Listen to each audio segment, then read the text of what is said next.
gentlemen, welcome to Wrestling Art with Chris Things. Ray! Do the hammerlock! I do the hammerlock! Ray! Do the hammerlock, you turkey necks! Yeah, do the hammerlock! I do the hammerlock! Everybody's doing it. Hi friends, welcome to Wrestling Art with Chris Things. I'm Chris, and I'm here with you for another week of our Match of the Week edition of the podcast. This is the one where we talk about my favorite match that I happened to watch that week, and I made an art of it, an illustration as part of my Match of the Week illustration series. And then we get on here, we talk to some of my best pals from all around the world about said matches and said illustrations. We're up to like the 120 somethings for this edition of the show, and we'll be being joined by a dear friend of mine, Richard of Video Plant, a great friend of the show and regular guest. And I can't wait to top it up with him about these matches. But I feel since we have 4 matches that we're going to be discussing today, I just probably keep the intro monologue as brief as possible, not lollygag too much. But I have had some very exciting stuff going on. So I wanted to make sure that I make mention of that.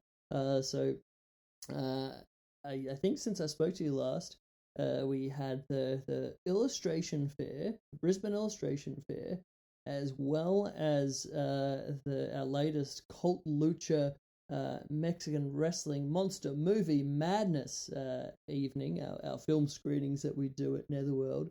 And man, as a back-to-back, let me tell you, I got through the illustration fair, which was an amazing 2-day event at the Royal Brisbane Showgrounds. I had the best time. I had so many great chats. I met so many wonderful people. I just the amount of support from just the lovely people of Brisbane out there was just so nice. So thank you so much. If I met any of you all out there and then you happen to stumble across this podcast now, welcome and thank you so much. Yeah, awesome weekend. And then I do the pack down part of it when Sunday came to a close, and then I was just smashed, guys. I was so tired, and then I had to be back to be hosting this movie night, which I love, and I was just relying on the fact that the level of passion would just wake me up and get me out of this tired spell that I was feeling. And let me tell you, it did. I mean, I think a bunch of beer helped, so thank you very much for that, the great guys at Netherworld, getting me in the mood there. But dude, it was so good. The movie that we watched that night was one of the real classics of the Lucha Libre film genre, El Santo and Blue Demon versus Dracula and the Wolfman. I would highly recommend this movie to everyone out there. It is such campy, ridiculous fun. It is everything I love about this B-grade, glorious, schlocky goodness. Yeah, made me so happy. And we got our next one coming up at the end of the month. It is the Champions of Justice, the big kind of I don't want to say Avengers, but the big grouping of all of the top Lucha stars to fight off an evil scientist and his army of wrestling dwarves. So I'm so enthused about that.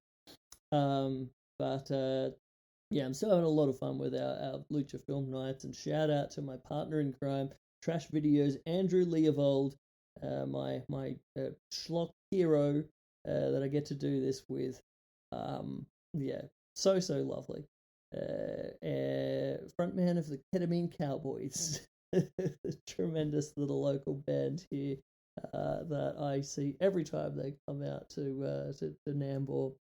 But yeah, dude, having fun. I am now what do we got? So I've got I'm about to head down to Sydney for our Lucha Fantastica event on Saturday day and Saturday night at Marrickville Town Hall. So I'm very excited for my first Lucha Fantastica Sydney event of the year. It's their anniversary show, and it's just before Cinco de Mayo. So I can't wait. It was just the most fun party atmosphere at these shows. Just like the most loving ode to Lucha Libre for like an Australian audience. And I'm just so stoked that I get to be part of it. So I'll have my little art table there. If any one of y'all are in the Sydney area, please come on down. All goes down this Saturday, and it's always such a ridiculously good time. So we have that, and I also, my gosh, how could I almost forget? I am currently part of a group show of an exhibition that's up in Mexico City right now at the Gallery of Blue Demon. They had the opening day this past Saturday, and it is a group art exhibition called Blue Demon El Icono. It is celebrating the amazing, enduring legacy of one of the all-time great luchadors, and a luchador that I've like made so much art of over the years. It's been like a big-time muse of mine. I just love drawing and painting Blue Demon. There's something about the mask, there's something about the expression on his eyes, and the incredible outfits as well. Quite the fashionable fellow. But yeah, I love making art of Blue Demon, and I have for like many years now. I can't think of the amount of like shows that I've done where some of my favorite paintings of that show have been Blue Demon inspired. And so this is a show celebrating that legacy, officially put on by El Hijo del Blue Demon Jr., who was just a wonderful fellow, so nice, and I was just so honored to get to be part of this official show honoring that legacy in Mexico City. Really felt like a moment of special accomplishment kind of thing in a weird way. I just wish I could have been there in person, but the pictures and videos and everything look so cool. So that is currently up in Mexico City. All the details of all these events can be found at christhings.com.au/events. But if you're going to be in Mexico City anytime over the next couple months, please drop by the Gallery of Blue Demon and check out this show. Like the other artists and sculptors and all sorts of incredible talent that I got to be alongside for this show blew me away. The quality of work is so good, and I just feel so honored to get to be a part of it. So that's a really cool thing for me that's happening at the moment. And yeah, man, I don't know where we go from here, but I'm just taking it one day at a time and trying to do the best I can to make all the wrestling art and to keep growing this thing as best we can. Like, having done it like full time, I guess now for 2.5 years or whatever it's been, I could tell you I love it now more than ever. I am about to have a new solo show that I'm going to start creating work for as well. It's going to be taking place in June, which I can officially drop the things for here. It's going to be taking place in June at the Scratch Bar. Currently working out exactly when the opening night's going to be. But get ready for our 2026 body of work of Chris Things Art. I have a very fun concept in mind of it, and I'm excited to get into that part where I lose my mind and just make all of the things for a month. I might have to delay our next podcast as a result. I don't know. We'll see what we do here. But I just want to thank everyone. Thanks for listening. Thanks for supporting. If you want to buy some things, christhings.com.au is the place to go. If you want to get a commission happening, we can lock that into the books. I love doing that stuff. But until next. Wait, no, it's not the end of the show. I'm about to throw to the middle part. Okay, I think we're ready for some match of the week action. Let's throw over to the studio with Chris and Richard.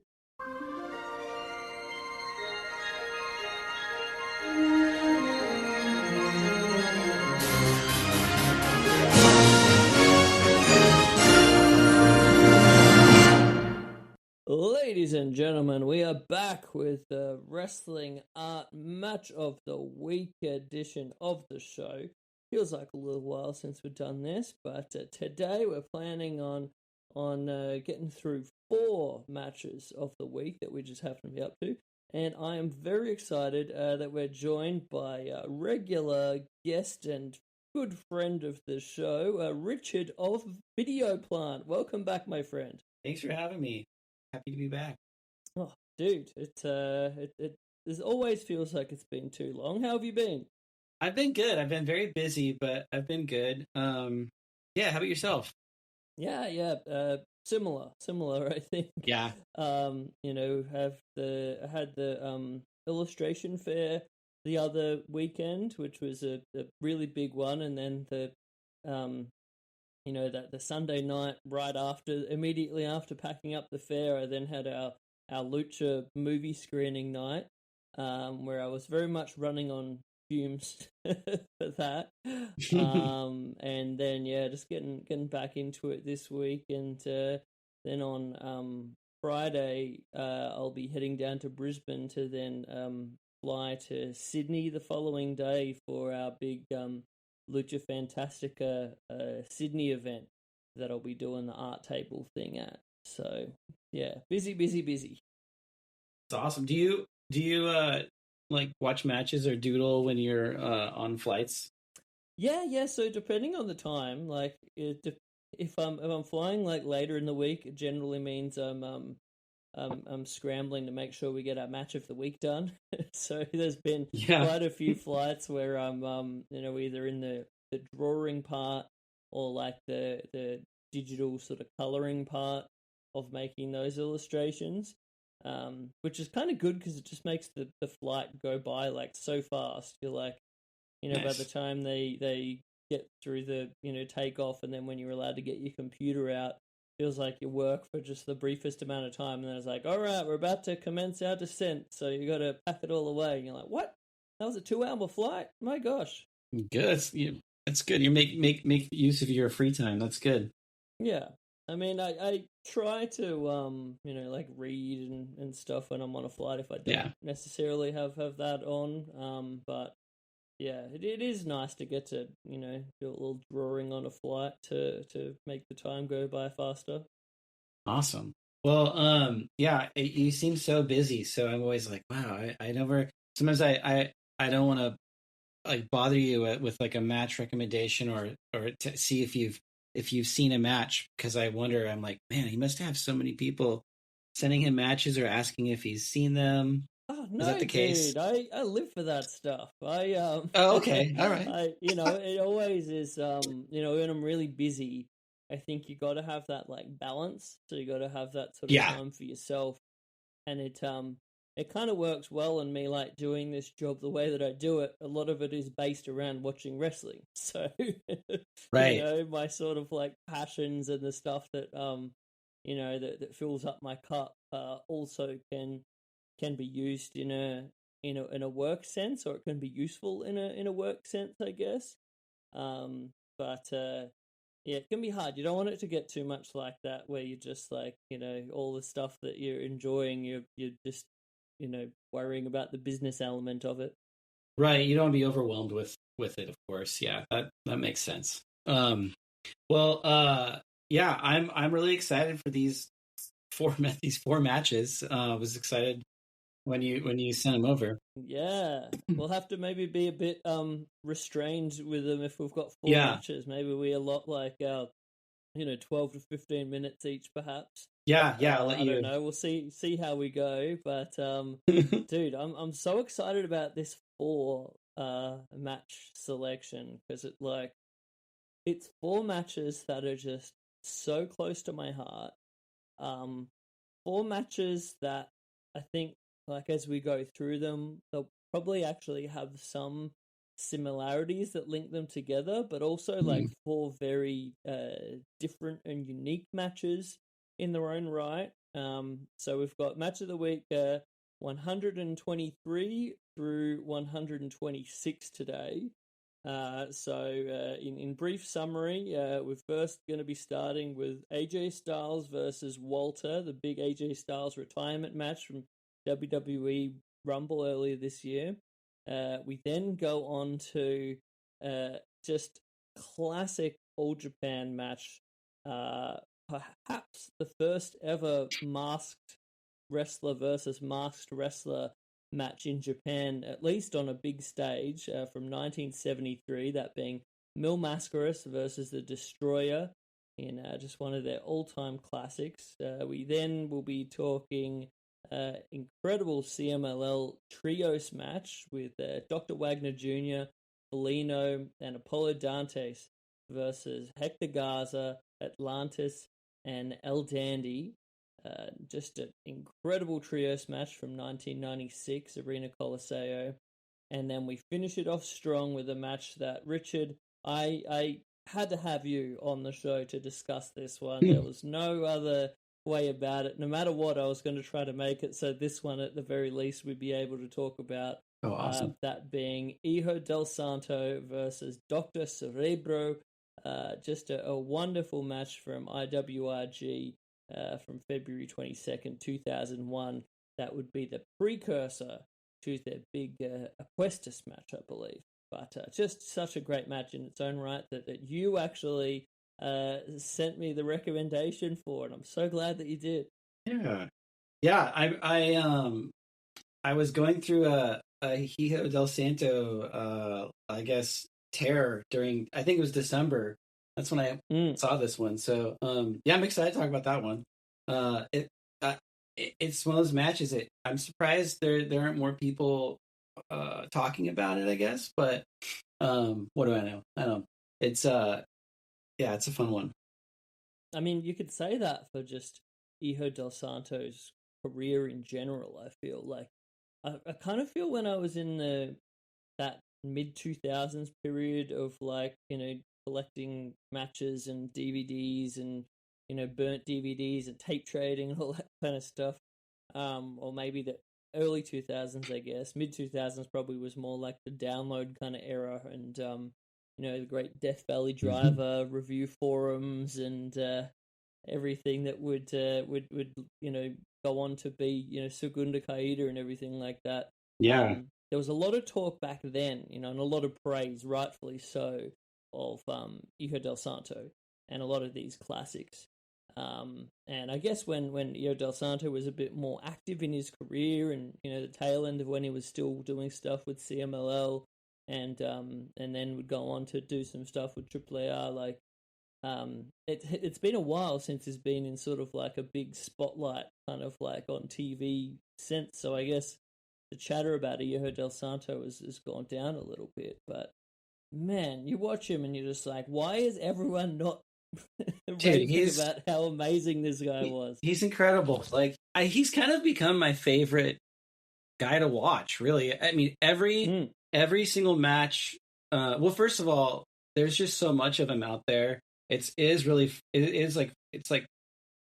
treasures. I like to in December. I like to kind of just, I guess, sift and stumble upon stuff, and then after watching it, check the internet and see what people are saying about them. And that this match is one of the ones that I was surprised more people, I guess, weren't raving about. But yeah, I'm so grateful for all the people who've recorded these on VHS and uploaded them, and Segunda Caída, they're such an amazing resource for seeing like all the lucha and all the kind of their reviews and documenting all these matches. So it just makes for a lot of fun to find things on your own and then kind of cross reference to see who else is loving them.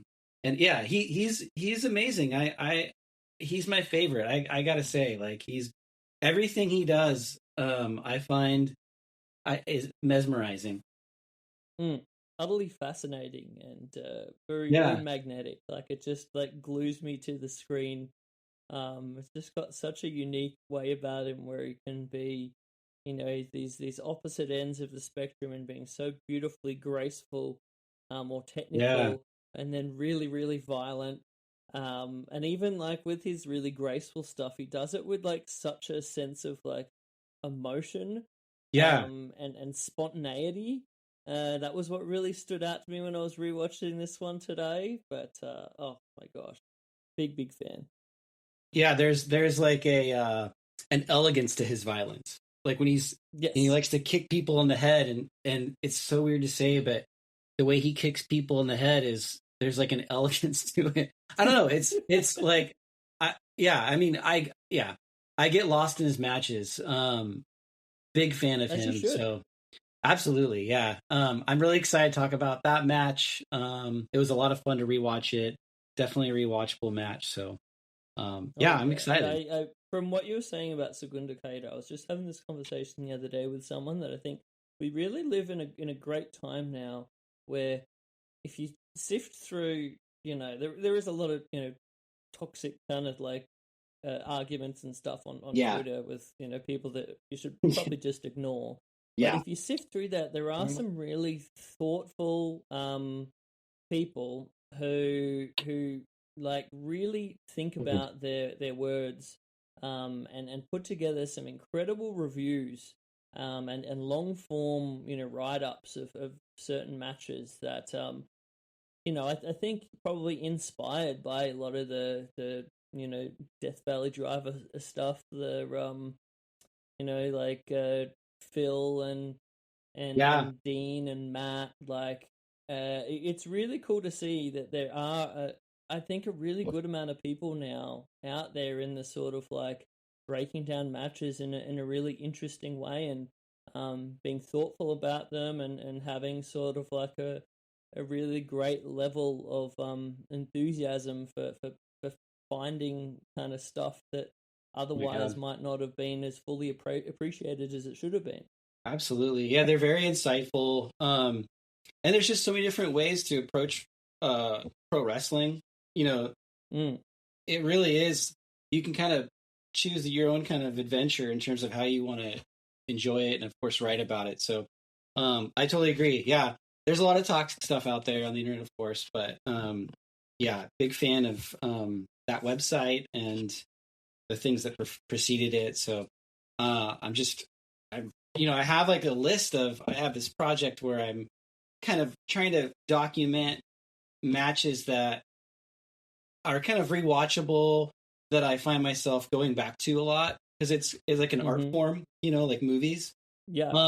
And a lot of those matches are on Segunda Caeta, they're in your book, they're rewatchable. I don't know if it's because a lot of them feature, the the graphic nature of the blood, but yeah, I don't know. I think Hijo del Santo in particular, like for the reasons we just said, like they're just so rewatchable. They're easy to get lost in, and they're a lot of fun. I mean, this match, there's a lot of absurdity in it. So, anyways, yeah, I'll just So great. I'll save my words for when we get to it. I guess.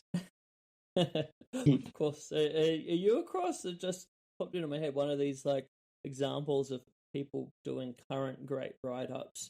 Probably inspired by all of that stuff we just mentioned. Mm. Are you across Joseph Modesio's work? Yeah, I've I watched love some his of. write ups, dude.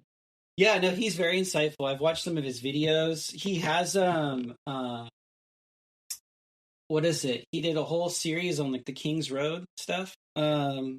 Right? Yeah. Yeah, And yeah. he's had some cool reviews of Hijo del Santo actually. Yeah, I love his stuff. He's great to check out, and yeah, he's got a really good sense of humor. Oh yeah. Another one that I want to put over is Chris Colvin.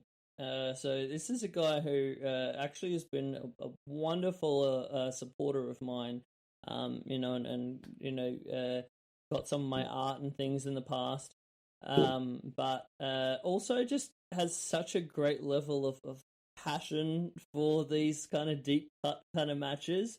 And he's gotten back into writing a bit more recently. Oh, cool. And I've just been so stoked to see that. And, a big sort of person who's really into the kind of, the Dean kind of shows, and had great things to say about the incredible comeback of Carl Malenko, and some of those Mad Dog Connolly matches as well. So yeah, I've really enjoyed his writing as well recently. Yeah, he's on like the Voices of Wrestling. Yeah. Yeah. I'll have to check out some of his stuff. I don't think I've spent a lot of time. I don't know if I've read anything, so thanks for that. I'll definitely check that out.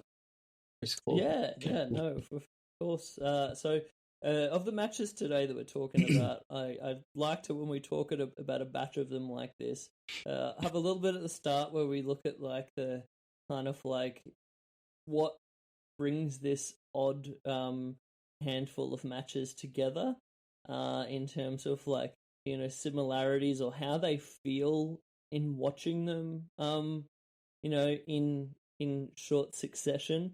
I mean, it's funny, like when I pick these as the matches of the week, it's normally like a bit more spaced out because I'm just kind of picking my favorite thing that I happen to watch that week. But then like when you group them together for a podcast like this, you're just like, what an oddball little handful of matches that are all great, but like they're interestingly similar and interestingly different in some ways. Yeah, I mean, honestly, I was excited to watch a WWE match. I mean, I don't watch WWE anymore, but I love, I love Walter. I'm a big fan, and there are wrestlers where if I hear this is a great match, I will, I'll find it.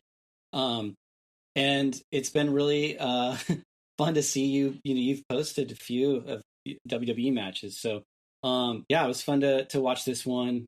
Awesome stuff in this. I feel like it's a fair way to kind of dip into it. If that makes sense at all.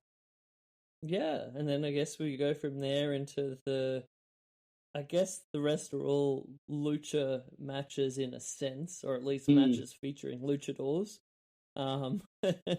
We first go to Japan in the early 70s for a match that is just the pacing of it and the actual focus on wrestling. I think is probably it is the most kind of like wrestling heavy of the matches that we're talking about today. Or maybe the most pure. I don't know. It's a weird thing to kind of like, try to work out what it is, because there are a lot of similarities that I noticed between that and the Walter AJ match in terms of just like beautiful physical wrestling.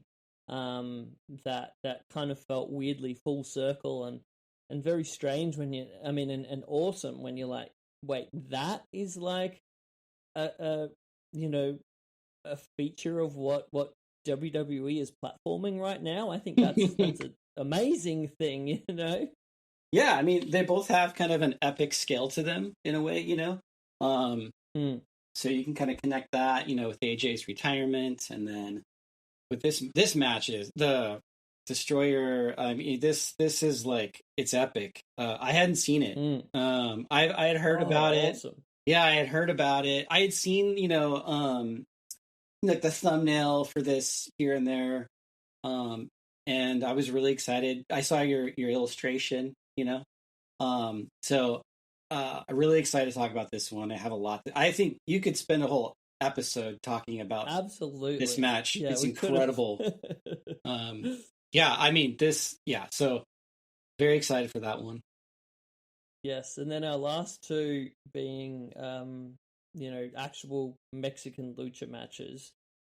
One being sort of the more, independent level lucha, but I mean on ESPN, so that was cool to see the era of IWRG when they were on ESPN and had that awesome ESPN like match graphic for what round they're in and how much time and stuff. So cool. Yeah, the sports presentation added like a layer to it. That was a lot of fun for sure. Love it. Yeah. And then our CMLL trios match, just like such a classic trios match that's everything that I love about that kind of like, probably one of the most I guess identifiable matches of Lucha Libre, like that trios, Dos de Tres Caídas, great Rudo team, great Technico team, and it just had it all. And being in Arena Coliseo has got to be one of my all-time favorite venues as well. It's so awesome. I'm always like, I love the CMLL matches from this era. That's like, it's like 95. What year is this? 96. Yeah. And then Arena Coliseo in particular, because the people are so close to the ring. There's no barricade. The colors are so bright. Yeah, love it. It was a lot of fun to watch this one. I remember when you had mentioned you were doing this one, you were also talking about another match, the one from '98 with like Blue Panther and Black Warriors, El Hijo del Santo. Yep, and Negra Casas, right? Yeah, which I'm a huge fan of, and you're like, I'm going to do this one instead. What an incredible match! Oh my god, yeah, but I remember seeing you had mentioned that, and I was like, oh my god, do that one. But then I was excited to see this one. I hadn't seen this one, so very exciting. I think from memory on that particular week, this edged it out. Just sort of like it's hard because I don't want this to be, as I think I've said to you before, like which is from a objective element, like which is the greatest match, quote unquote. Exactly. Like I think there's far too many people these days that have like arguments about like who's the greatest wrestler, who's the greatest this, whatever. Like to me, all of this stuff that we're talking about, it's purely objective. It's like this is just our personal opinions, and I'm not trying to say that it's anything more than that. And yeah, when I watch these two, if I was like trying to talk in that other way, I might say that the other one was like the greater match perhaps, but I mean for whatever it was, this one just gave me the most enjoyment. There was just a bunch of moments where I was watching it and I just had the biggest smile on my face, and like the interplay between some of the different like characters in it. And I just got so much love for Apollo Dantes of all people in this match. Yeah. It's just like the great stooging Rudo, and his cells and the way he would put stuff over, and like just the shit-eating heel kind of element of it. Oh man, this just gave me so much joy. That's the fun part about those trios matches is different people shine in different ways. Yeah, and I think your approach is a healthy one. It's a good to just embrace this stuff for the love of it, rather than comparing it and saying it's the greatest, which can be fun too sometimes. Yeah. But I think I think it's one of the things I really enjoy about the match of the week is I never know what you're gonna I tune in and then there's the drawing and first, and then you read about your little post, and then you go and watch it. So a lot of time there's just so much wrestling out there. A lot of the time, if I'm being honest, there's a lot of these matches I haven't even seen. So it's exciting. It's a healthy way to go about it. Yeah, I mean, some of my favorite things that I follow on, like Twitter and Instagram in terms of wrestling accounts, it's exactly the same. It's like there's so much out there. You're like, I don't even know where to start right now, man. Like, oh my god! But then you see someone passionately put something over, and you're like, okay, dude, I need to watch this thing. And then that can get you down a rabbit hole, and that's the best part of wrestling, really. Yeah, totally. Or sometimes, I mean, if I'm honest, somebody might make a compelling case for a match or a moment in a certain way, it makes me want to go back and watch it, and I see something different. That's another like, I guess, testament to pro wrestling. It's just so it's for me, it's like an art form. I know everybody's got a different view on it, like we talked about earlier, but it's exciting to like look at it from a different angle when somebody else sees something maybe I didn't see at first, if that makes sense. Oh yeah, for sure. And I think that's one of the most interesting things, especially when you're talking about like analyzing historical matches, especially if we're talking about like going back and watching matches from like 1973 or something. Yeah. Like, of course, we're going to be watching it from a different context than the people who were watching it at the time, and that's like part of it. And I guess part of it is you sort of like try your best a little bit to put yourself in that mindset and like in their shoes as best as you can. Yeah. I think there's just it's such an interesting thing because like you can see these stylistic changes in wrestling over time, and how much importance was put into like one element of wrestling that then might have been like downplayed over the years, and you're just like, man, that was so awesome. Can we get back to that, please? Right. Like, no, totally. There's different things that you can appreciate because you're so far removed from it that it seems so much more novel. So I feel like in some ways that you might watch it and you're like, all right, not enough super kicks and Canadian destroyers for some people's taste, but in another way, you're just like, oh, this is so refreshing in a lot of other ways. Oh, I couldn't agree more. Yeah. Yeah, I mean, yeah, I guess I don't have anything else to add to that. You kind of hit on it. That's all right. Well, I think we're well due to start talking about the matches.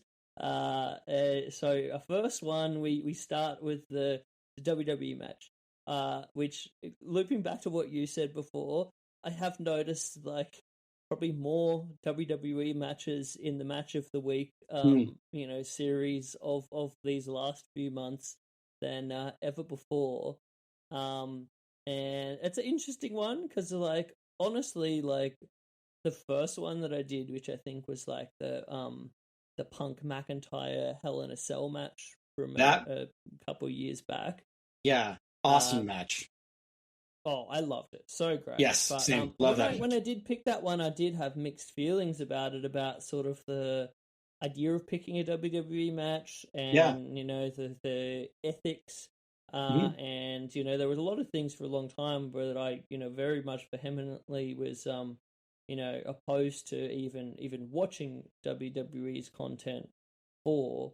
And so I had some mixed feelings about it, and then, I think I kind of got over that in the sense that I'm like, what I'm picking here isn't necessarily me saying, hey, go and support these guys or go and, do this. It's just me saying, hey, this was my favorite thing that I watched this week. Totally. So if I'm like being more sort of, the most honest I can be about this whole deal, I'm like, oh, yeah, man, sometimes it might be a WWE match. And I think if anything, it is a compliment to the fact that I think maybe of late, at least in some big matches, WWE is presenting more emphasis on that kind of like real kind of gritty pro wrestling that I really love, more than they have in a long time, and I do think that's a good thing in terms of like the wrestling mainstream kind of like putting emphasis on that kind of wrestling.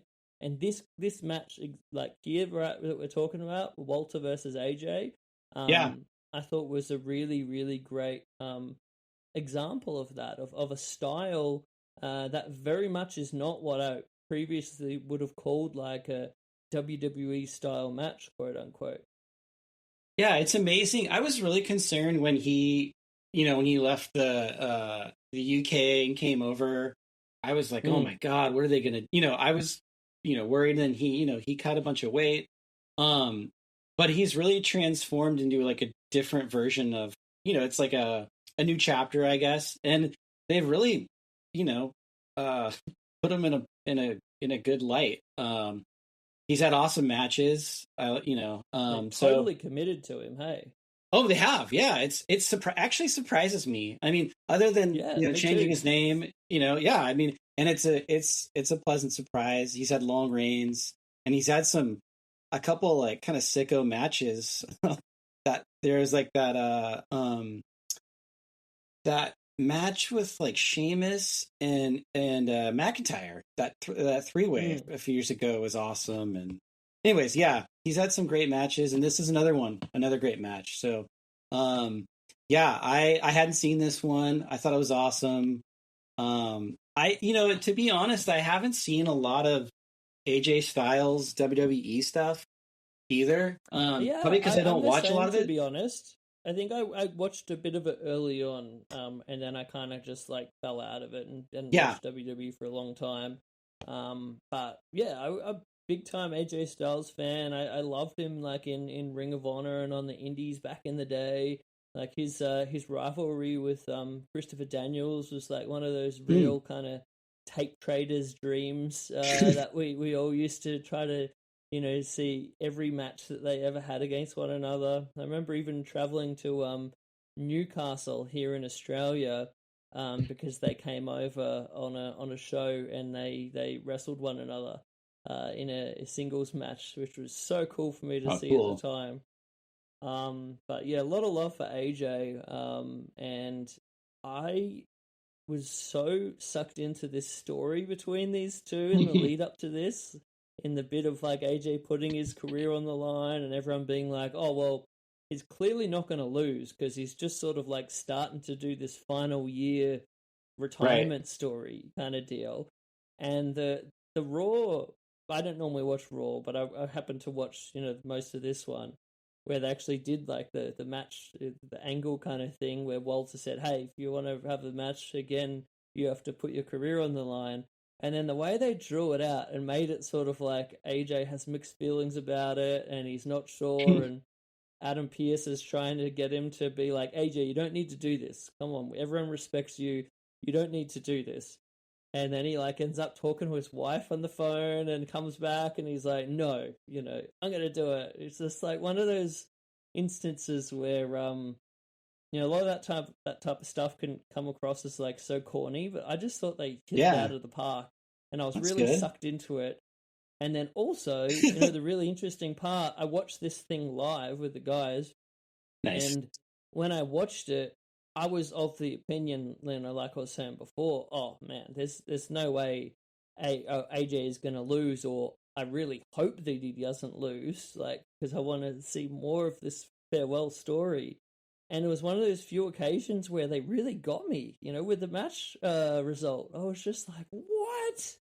And I felt that kind of like feeling of kind of heartbreak that it's over nice. and that you didn't get, the result that you're hoping for in like such a real palpable way that you rarely do in professional wrestling. Because I guess the interesting thing here was they actually put something on the line that is so much greater than, a championship or whatever. Like, it's getting to see this guy that you love wrestle ever again. And what a great way to like put heat on, a guy like Walter and to turn those expectations on their head. Like, I thought that was very, very well done. I agree. I actually like when my heart's broken a little bit because recently, not this kind of is connected, but Hangman Page lost to MJF in that match, and my friend was so disappointed, and I was kind of trying to reassure him that it's probably a good thing, it's making you feel something. Yeah. So that's what I want the most out of it. I mean, whether or not, just like watching a movie, like if I'm surprised or if I'm feeling some kind of emotion, then I think it's working. So especially if it pisses me off too. So no, I totally get that. I didn't have that experience, of course, seeing it live, but I was sucked in at the end. I loved.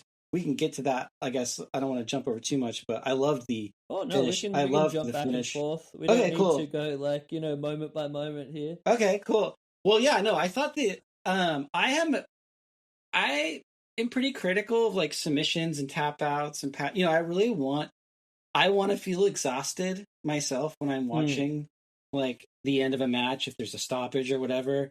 Unless it looks like super painful, like like a lucha, sometimes like the camel clutch. It's like, oh, that guy's gonna only a matter of seconds before tapping out. But this one was so awesome.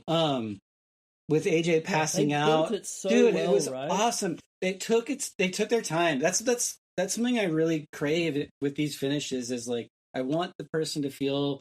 Yeah, you want to you're like almost shouting out at the TV. You got it. That kind of. It sounds corny, but this match had that. And when he was passed out, you knew it. Like, oh, that's it. And there was that like deflated nature of exhaustion.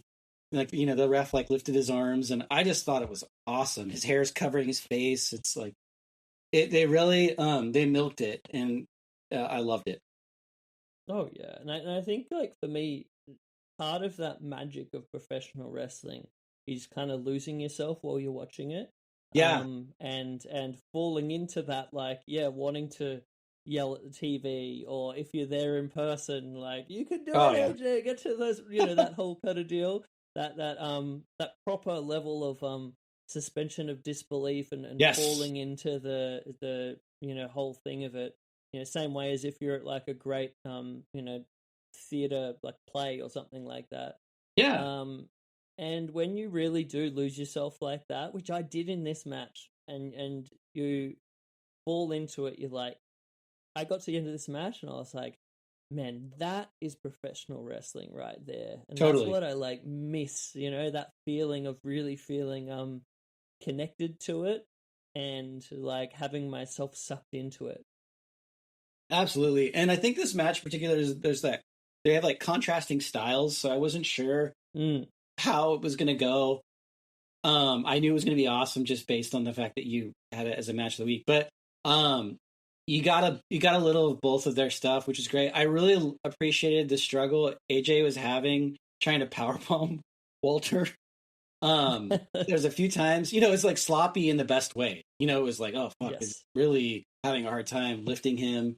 Loved that. There's some really cool like roll through moments with AJ maneuvering, Walter's big body, just really impressive. But then he also had like those moments where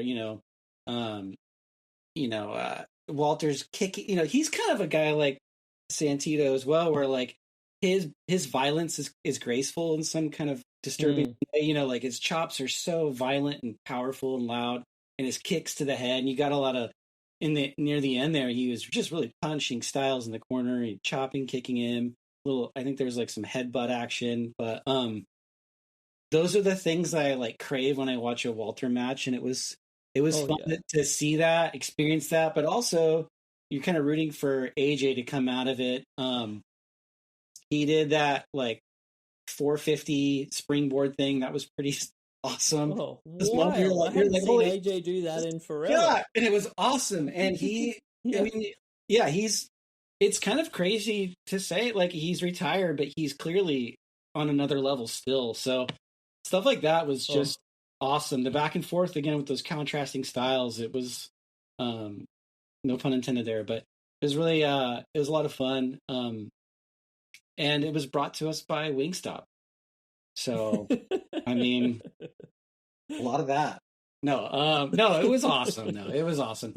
Honest question though, again, epic stage, the presentation of it with like the lighting and just the grand over the top, not saying it's over the top in a negative way, but do you ever find that distracting, or is it kind of is that just part of the WWE package for you? It's weird. I think at times, like in the past, WWE has been worse for that in a way. Like they've actually started doing a thing more recently where they actually lower down the lighting levels in the crowd and make it a bit more of that dark crowd. All the focus is on the ring kind of like thing a lot more than they had in the past. Yeah, I actually really like that. The presentation of this one was so fascinating because I guess the big elephant in the room here is that it took place in Saudi Arabia, Right. which for a long time I just straight up like didn't watch the WWE Saudi shows, Same. Yeah. And this one, there's certain matches where you're just like, all right, well I guess I have to watch this one. Yeah. And Yep. it was so interesting because I guess I maybe had some like preconceived notions about some of those like Saudi shows, of the idea of it's like, all right, this is just sort of like a infomercial for government Propaganda. that I'm not very stoked with. And then you watch it, and the fans were the biggest thing that stood out to me. Like watching this, like, because I guess they've done a few shows over there now, right? Just watching the level of like organic, real love that these fans and like passion that these fans showed this match and showed AJ was like, it blew my mind, dude. I was like, there was a moment when like they were literally like jumping up and down like on their feet, like you could see on the hard cam behind the thing, and I was just like, this is awesome. And it in a weird way kind of made me feel bad for forgetting that, like, okay, these are just like fans that love wrestling, and why shouldn't they get it? Right. It's like there's a bit of a nuance to it. Both things can be true, maybe, Yeah, I think so. And I think that's kind of what you're hitting on the head. I totally get that. Like, I'm not trying to put over like no, you're not. No, I don't think of doing shows in Saudi Arabia. No, you're doing good. Just trying to say, I guess there was something about it where it was refreshing to see that real level of love for from these fans, and I thought that their passion for this match really elevated it to the next level. So that was probably the biggest thing that stood out to me, sort of like outside of the match going on in the ring, in terms of like sort of the overall atmosphere and presentation, and as you were saying, like it was just sort of like seeing those fans and just being like, man, that is pretty cool. Yeah, I mean, they were genuinely shocked, I would say, at the end. You could see them, having that, that classic, covering their mouths kind of thing. No, I totally get that. One thing I've got to say, this is really silly. I feel like every time I'm on your show, I say something silly, but whatever. And it's, I have when I watch wrestling, I get certain wrestlers, when they like play with their hair, like they'll be like struggling and then they'll like move their hair out of their face. Do you ever see what I'm talking about? Mm-hmm. AJ is so good at not doing. He like fully like he has this ability to like flip his hair out of the way with like his whole body movement. It's really impressive. I just had to call out because I was like, God, fuck yeah, man, it's like it's his hair in his WWE run, especially, is like part of his aura, I guess. And I love that he's just like, kick his head back and get the hair out of his way rather than like, making sure his face is seen.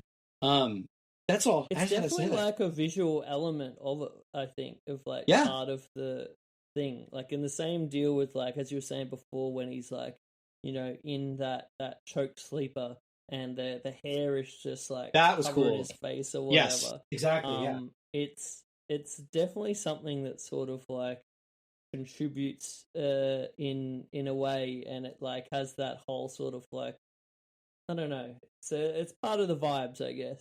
Totally. It's one of the reasons like when I watch Joshi, I really like Joshi. They're often just exhausted and like it's brutal. It's very violent, and their hair is just like covering their face because they're like on the verge of, passing out or whatever. Same kind of thing, it can take me out of it sometimes when I see a wrestler like, just they're struggling when they just move their hand and move the hair out. But that being said, I'm not a wrestler. I want to make very clear, I'm not judging. This is hard work. These people are fighting in the ring here. I'm just, I just props to AJ with his hair I get what you're saying for sure, and I don't think it's a silly comment at all because I'm the same. It's like you see some people like adjusting their gear or whatever, and it's like, sure, yeah, dude, like, you know, maybe the emphasis could be more on selling what's going on than like just in a. And it's sort of those subtleties about like how you do it and when you do it, right? And like knowing the time that's maybe not appropriate to do it, or doing it in a way that can accentuate things. Yeah, and I feel like this accentuated things for sure. Yeah, like at the very end of the Del Sano match, he kind of like hikes his pants up a little bit before he jumps, and it's flawless. He's like, oh, I gotta adjust my pants here before I get hit. But anyhow, I remember, I was a big fan of watching like Dean Malenko matches back in the day. You know, that sort of WCW Cruiserweight era. Prime Dean Malenko, and almost like his signature taunt was just like adjusting his tights. Oh, I love like such a dry kind of character that like, all right, that's when you know Dean's really like showing off when he's adjusting his tights. I love him. No, what is it which tape is that? Anyways, no, I'm with you. I was just talking to my friend yesterday about the WCW cruiserweight division, and I was like, man, that was a loaded division. You know, Dean was Malenko on that, a champion part of that. So, but anyhow, it was a lot of fun to watch that match, to dip my toes back into the modern WWE. I'll always do it for Walter, so I'll keep an eye out for when you post another one. Yeah, I was so over the top on this one, man. Like, I just it lit me up something fierce watching this, and I was just like, dude, this is maybe like my favorite like WWE sort of like, when they went to those letters match I've ever seen. Like, that's the level of sort of like into it that I was. So, and I think it holds up. Like, it's just such a great match. And yeah, I'm very excited to see where Walter goes from here, because he seems like he's just going from strength to strength. He keeps like retiring people, really. Yeah. I mean, I think they can go too much in on that. Like, almost like, I remember they're talking about the WrestleMania thing, and it's like every big match he has to have someone retiring. And I'm like, I don't think you need to do it quite that much. But totally agree. I do think they have a very good thing going here. And, I thought the way they did the Cena one was perfect. And I thought this was while being heartbreaking to see in a sense, was at the end of the day really, really well done. I really enjoyed it. It had me, so it sucked me in. I need to put over also the referee in this. Rudy Charles was one of the head referee of TNA back in the day when I used to watch TNA. So probably refereed hundreds of AJ Styles matches over the years. So the fact that Rudy got to be the referee for AJ's like final match, and if this is AJ's final match and he's hanging it up on that high level of quality, and it sounds like he is, I think that really, really has to be commended. But I really thought that Rudy Charles added to this match as well. And when I was doing the rewatch of it, just watching Rudy Charles's reactions and his facial expression on that final moment when AJ, just can't quite have enough and he loses it. Like, you see the heartbreak on Rudy Charles's face, and it almost like that is your reaction as a viewer. Like, nice. Exposed onto his face. So when I did the illustration, it was really important to me to try to capture Rudy Charles's reaction to this. That was sort of my thinking there. It's a nice nugget. I'm looking at it right now. Yeah. That's awesome. Thanks, dude. But yeah, I was pretty happy with that illustration, actually. I thought it, like, I always try to capture the emotion as much as I can with these ones. And yeah, I was pretty stoked with how that came out, or came all together in the end. Yeah, I love, like, Gunther's or yeah, Gunther's is Gunther, right? Yeah, his boot in the foreground. Yeah. That's what they call him now, Gunther. Yeah, get that big boot in the front there in the foreground. Yeah, good stuff. I had to actually like extend the illustration down onto a separate page to capture the bottom part of his boot. Oh, So that's another nice. little nugget as an artist thing. Like if you look at the actual one in the sketchbook, I just from the size of it, and wanting to get a good amount of detail in certain elements, like Rudy's face, as I was saying, I realized, oh nuts! Like his boot, there's not going to be any room for the bottom of the boot. If I do that, and then I was like, actually, why don't I just add on an extra little bit of paper here to do the extension? So that was the behind the scenes of how that came together. Those details. I mean, here I'm talking about it, and you had to put in the little more extend it to make it work. So yeah, very cool. Thanks, man. So now we go to Japan. We go to our aforementioned just classic match between Mil Mascaras and the Destroyer. This one took place on October 9th, 1973, day 3 of All Japan Pro Wrestling's Giant Series 73 tour at the famed Kurume Kokugikan in Tokyo, the forerunner to the current Tokyo Ryogoku Sumo Hall, I believe.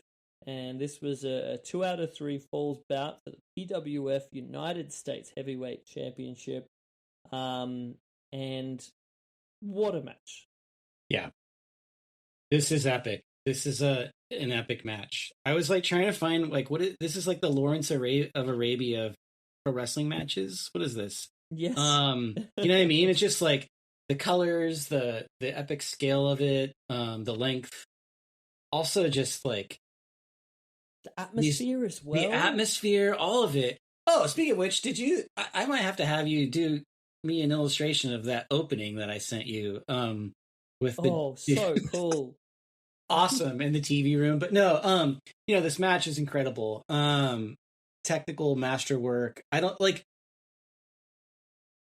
know. I didn't get a chance to really read too much what others were. I don't know what the vibe is outside of my own feelings for this match. It was like a tape. It's looked popular as a classic. Yeah. Okay, classic. Sure. Okay, good. It's like tape trading classic, right? There's a lot of tape. Yeah. No, I thought this was awesome. Also, before I forget, the illustration for this one is awesome. I love the teal. There's like play on like teal variation, the background and the mask, and then of course, I love the sweat, the oozing sweat. These two gnarly beasts. So, yeah, dude, loved the drawing or the illustration. Thanks, dude. Yeah, picking the moment for this one was kind of hard because again, so many cool moments. Yeah, like I really was like looking at that figure 4 of Destroyer in the second fall was just so great, and like the selling of the figure 4 by Mascaras I thought was just like incredibly mesmerizing stuff. And there are a bunch, and like some of when it gets a bit more physical and we get some of the strikes down there towards the end of the match. But I this actually was a still from early on when they're sort of in the feeling out process against one another, and I thought it really just captured that like beautiful sort of like reactive technical wrestling that was so of the time, and one of those beautiful things that you just don't see done anywhere near to this level generally speaking today. And just it was actually a really cool hold as well that Mascaras had on Destroyer, with the way he had sort of like the arm just kind of like wrenched up like a reverse hammerlock, inverted hammerlock kind of thing.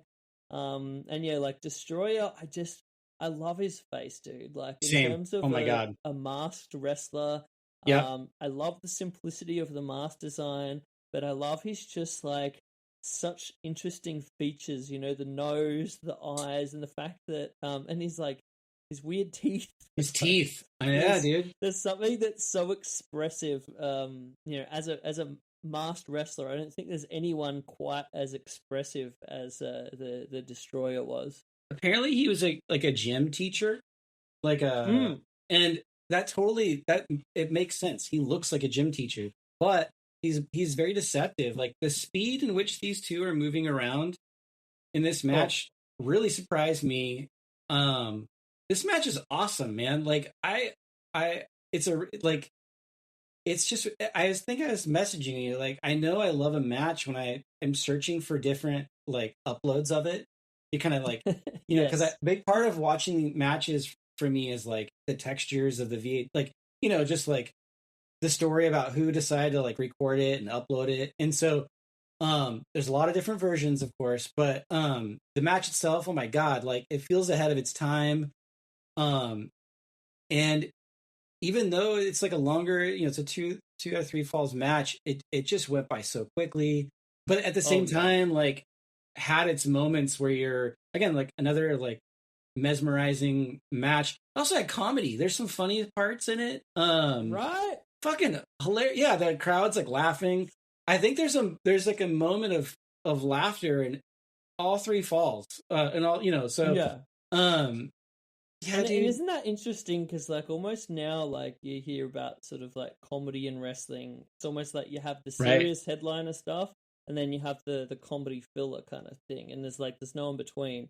This is such a great example of like this simultaneously can have brevity, violence, and just epic, incredible technical wrestling. Like, oh my God, it's got everything. Well said. There is like early on, like 10 or so minutes in, Destroyer knees Mascaras in the, is it Mil Mascaras? That's how you say it, right? Yeah. Mascaras.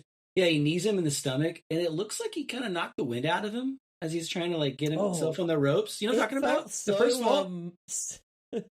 It got murmurs from the crowd. That was yes, it did. It? Yeah. I was like, oh my God, like even moments like that, and then like after that, there's a series of quick exchanges, and then shortly after that, like Mascaras gets the first fall. But fuck, man, this match again. I said we could take it. We could do a whole episode on this one. There's just so much to really tear apart. There's also one thing front of mind just at the moment before I forget. Or two things actually. Please. So in the early part of this match, I think it just does such a great job of like building like investment, because it's almost like the way they go up and the way they kind of like scale up the match as it goes on. Right. And we start as this real, almost like gentlemanly contest. Like respect each other. Two incredible, respectful, like just two of the greatest wrestlers in the world at this time. And they're wrestling one another like they are. And, you know, so by the time, and just like a lot of great like one-upsmanship and exchanges and that sort of like, you know, I guess a lot of what makes that Yahweh style of wrestling, you know, so great. It's that sort of like key and lock game of one-upsmanship. And we get a lot of that here in a really cool way. And then it slowly gets a little bit more rough. And as we get like the first kind of like strikes, you know, or the bit on the ropes, right, where we have like the first one where it's like, I think Destroyer has that sneaky kind of like back elbow, like that Lucha style back elbow. Just a little salty. So darn awesome. Yeah, salty dog. Oh, dude, yes. Man. And then, I know exactly. You know, Mascaras, when they go to the ropes again, he gives it back to him with that little sort of like bonk on the back of the head. Which is another one of those moments that gets a little laugh, but like, you know, touche kind of thing. And then it kind of ramps up from there to, you know, like full on heavy strikes and that later on, real rough style. But I thought the way that they built it was just masterful. And also a big part of that, especially with the stuff on the ropes, was this incredible referee who I'm not sure if it's Lord James Blair's or someone similar, but he was just the best in almost like, he gave me like James Stewart kind of vibes. Love that. Like just this like really polite, like, all right, guys, come on, off the No, ropes, please, off the ropes, come on, that's it, gents. And it just like he's had such an air of decorum that it oh felt my like, God. oh yeah, you'd have to be really rude to, to take advantage of someone when you're on the ropes. Come on, this is Absolutely. a gentlemanly sporting encounter. And I just thought the referee really added to that atmosphere in the most beautiful way. I agree. Even like his like yellow top is like had like a regal kind of presentation. You know, his like his ref shirt. It was like a So good. yeah, so good. I also gotta say, there is the effort to pull those two apart from each other after the second fall was awesome. And when they finally they're trying, they're like, really breaking them apart. And then Mascaras couldn't stay on his feet. He like falls in the corner of ring post. He's just trying to wake. He's like hitting his legs, trying to wake him up. And then Destroyer goes right after the legs, like at the beginning of the third fall. Super aggressive. They go out of the ring. I love that. It's like you're saying, like it kept escalating.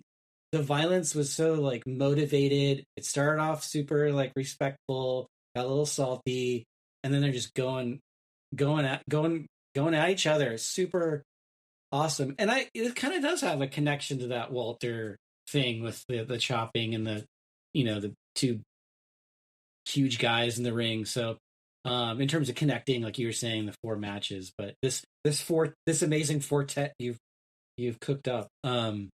Yeah, dude. I could, like I said, that's probably all I'll say about it because I don't want to keep going on. But it's a rewatchable. It'll be a comfort match, and this is a special one. I'm really happy I watched this. So thanks. Oh, thanks, dude. And the good thing here is they do have a bunch of other matches against one another that we can enjoy as well. Yeah. So they're definitely on my future watch list. But just such an incredible chemistry, straight up between these two from extremely different backgrounds of professional wrestling.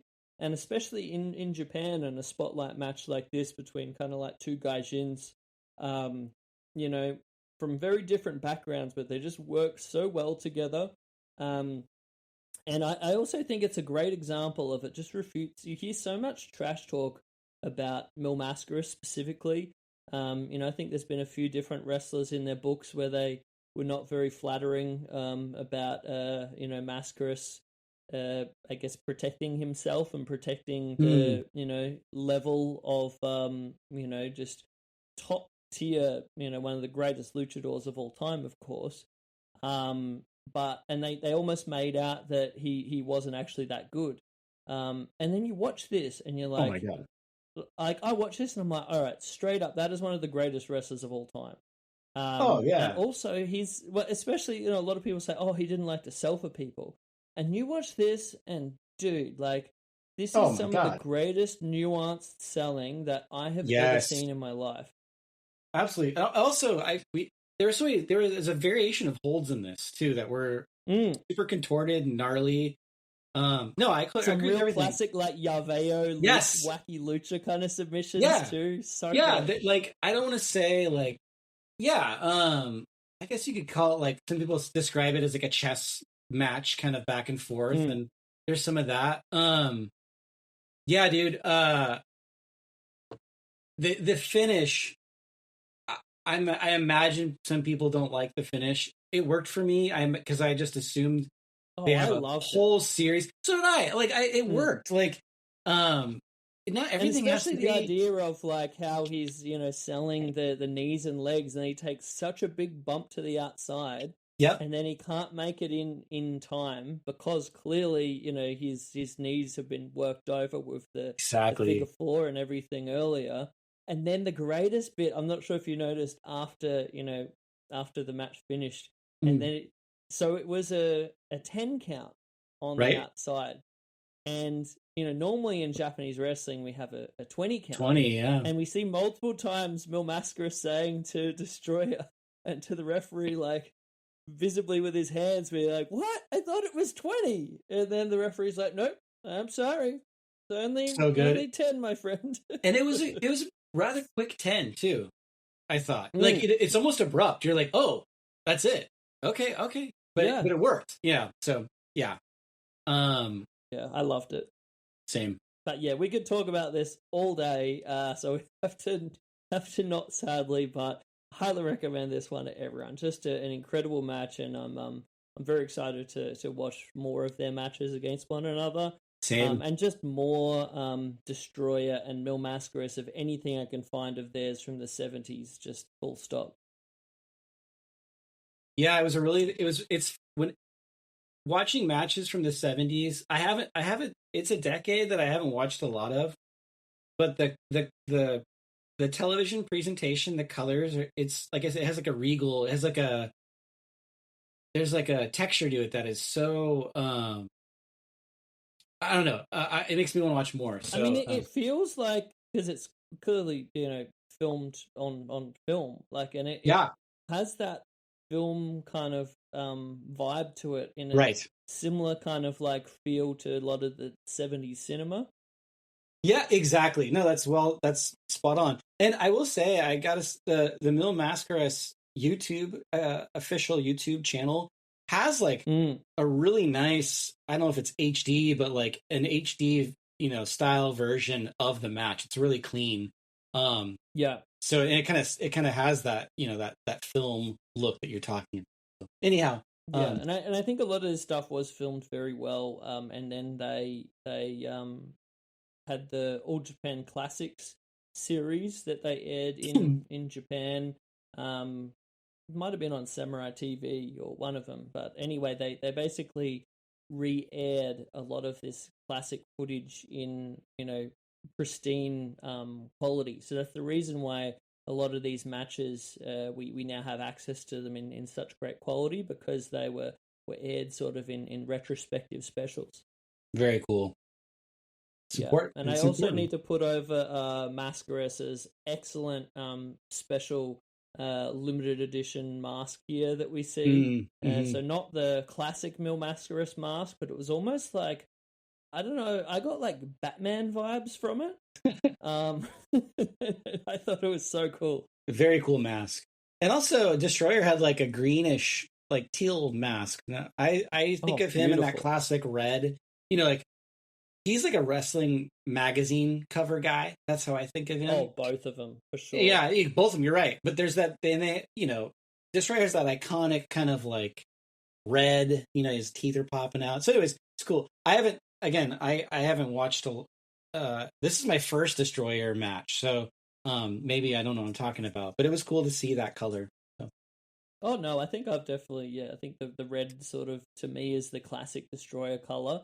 But I really loved, from like a visual color matching perspective, that he had the green trunks, and then the green accents on the mask, and then the white of the mask matched the white of the boots. Like, both of these guys, I thought, like color and sort of like gear design wise, I thought was just immaculate.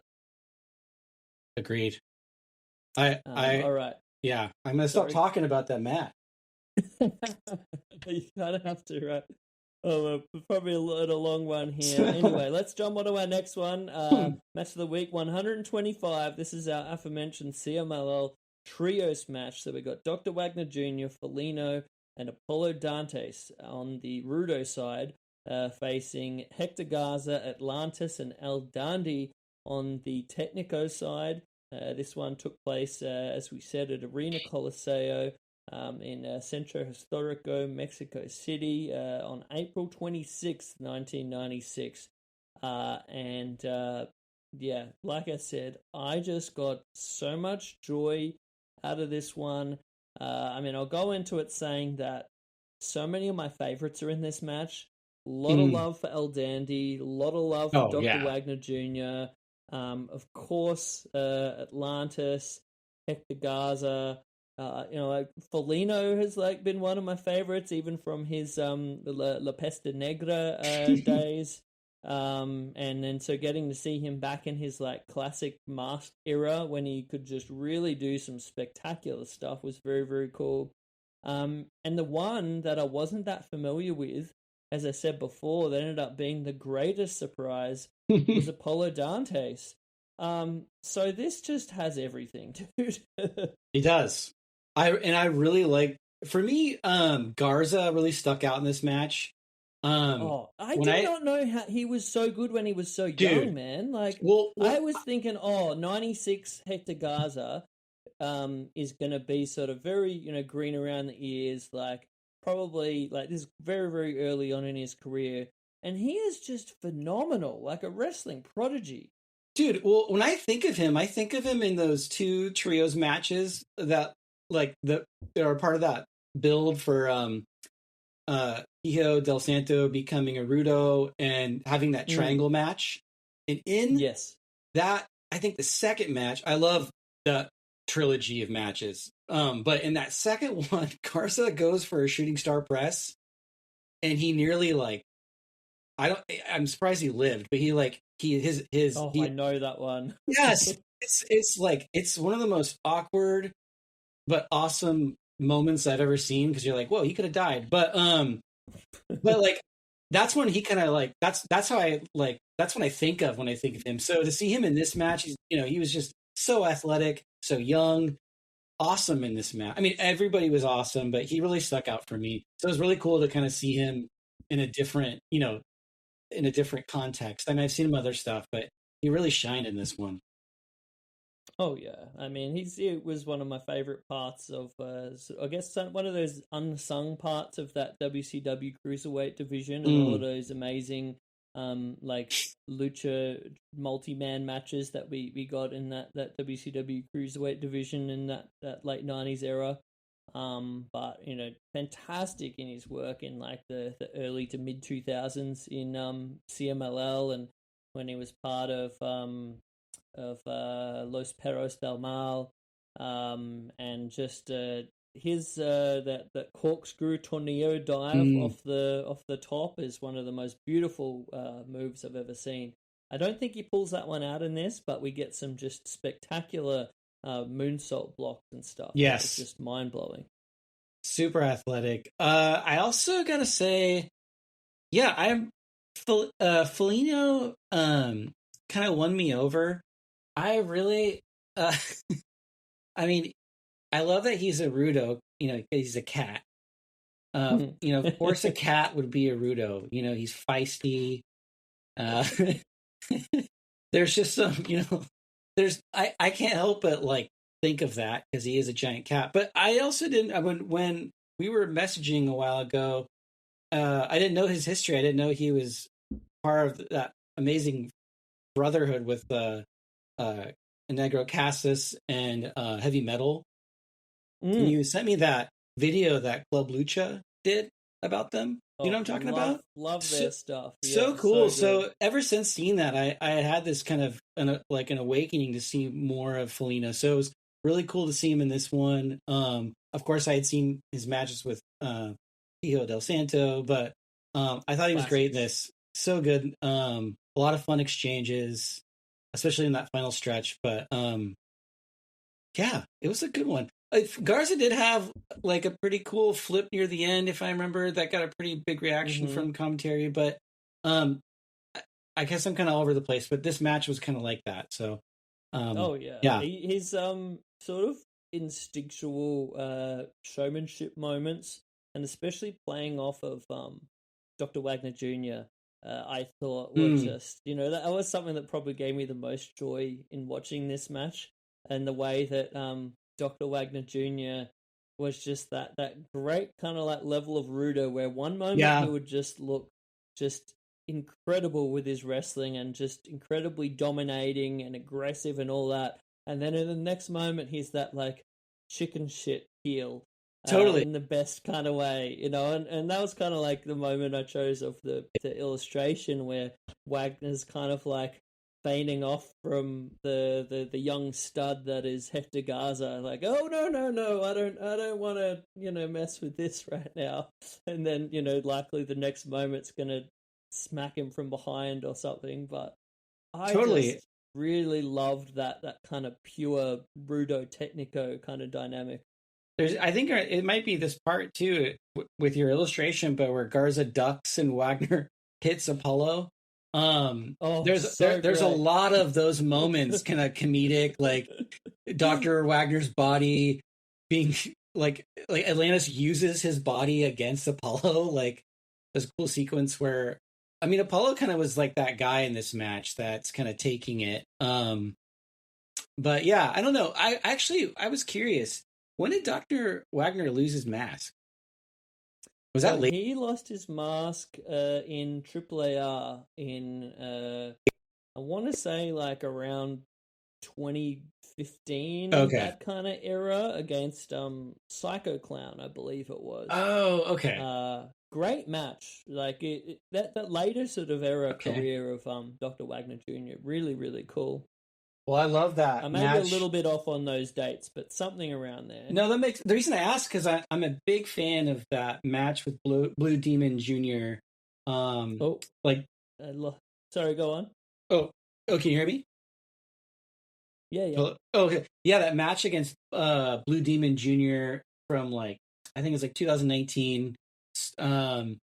And he's not wearing a mask in that. So and then of course everything I've seen before, from the 90s, he's got a mask on. So I just wasn't sure. Don't get me started on that Blue Demon Jr. match, man. I love that with the hammer, just such a gloriously violent match.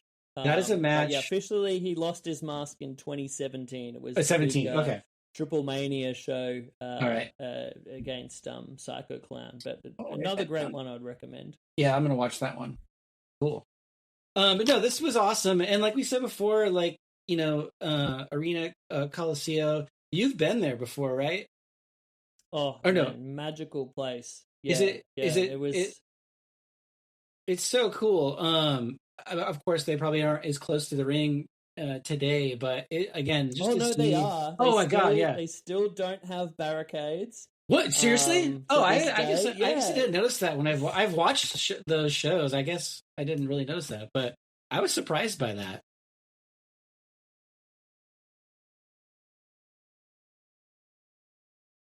Hello? Yeah. Sorry, I think the connection. I wasn't hearing it, but it'll probably be recording all good, so don't worry about it. Oh, okay. Let me know if I go out. Beautiful atmosphere building. The whole funnel kind of like shape of it is so cool. When we were there, we were up on the first balcony as you go up, which is a really cool sight lines and way to like look down over the ring kind of thing when you're watching it.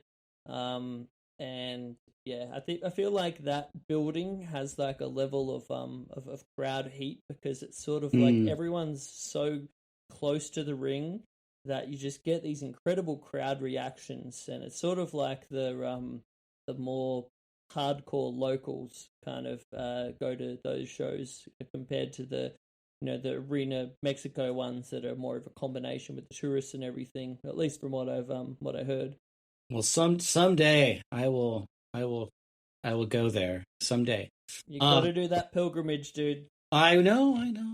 Someday I will. No, but until then, I'll keep watching these matches. No, this was great. It's great to see El Dandy in his neon green shorts. Always love me some Dandy. Incredible sequences between Dandy and Dr. Wagner Jr. as well, I thought. They're just back and forth wrestling between one another was just so beautiful to see. And then, of course, that interplay you mentioned before between Dr. Wagner Jr. and Apollo Dantes. Where there's two moments in a row where he accidentally hits the his partner, and the best one was like on the outside, like right after it's happened in the ring, they go to do it, and then Dantes ends up chopping Dr. Wagner Jr. and Dr. Wagner Jr. sells it real big, and then he's so pissed off, and then the best part is the reaction of Apollo Dantes, who is just selling his hand, almost like, well, I hurt my hand too. Oh my god.